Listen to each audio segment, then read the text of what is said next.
Hi, I'm Scott Spiro bringing you more TechSense and no more nonsense. The Comcast-TimeWarner merger, is it good for consumers? Or is it the end of the competitive marketplace for cable TV? The number one and number two largest cable companies in America are merging. If successful, they would have 30% of the US cable TV market. They would also have a monopoly in 19 of the 20 largest cable TV markets. The people in the news are going crazy over this, but what could it realistically mean for you? There are good and bad things about the merger for consumers. One good thing for Time Warner customers is that Comcast actually has better broadband and more TV content. So current Time Warner customers may end up with more services than they had before. It may also end up bringing faster broadband to more customers. That's good. On the bad side, monopolies like this typically lead to higher bills and worse service.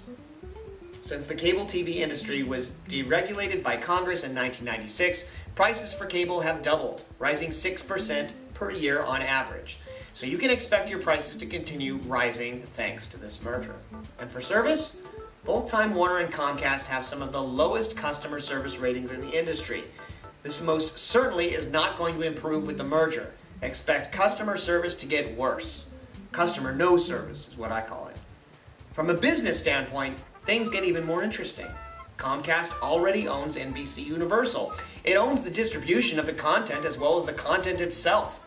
This means it can use its cable service to make it easier to watch NBC programming and more difficult to watch other programs not created by NBC Universal.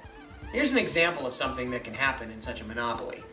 Comcast refused to put Bloomberg in the TV listings next to CNBC, which Comcast owns, even though they are both business news channels.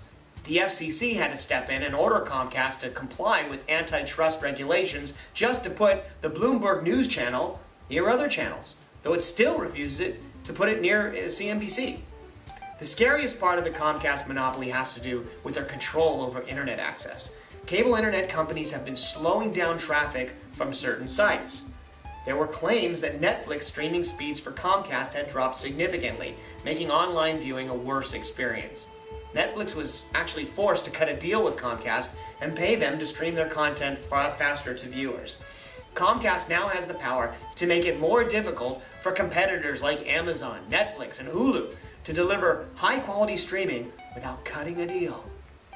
This is a fascinating merger with widespread implications for cable TV across the country. But are we worrying too much about a dying industry? How much longer is cable TV going to last with all this new digital distribution models? Heck, 90% of TV shows can be watched online now. My show is only available online. This is Scott Spiro, and this is TechSense.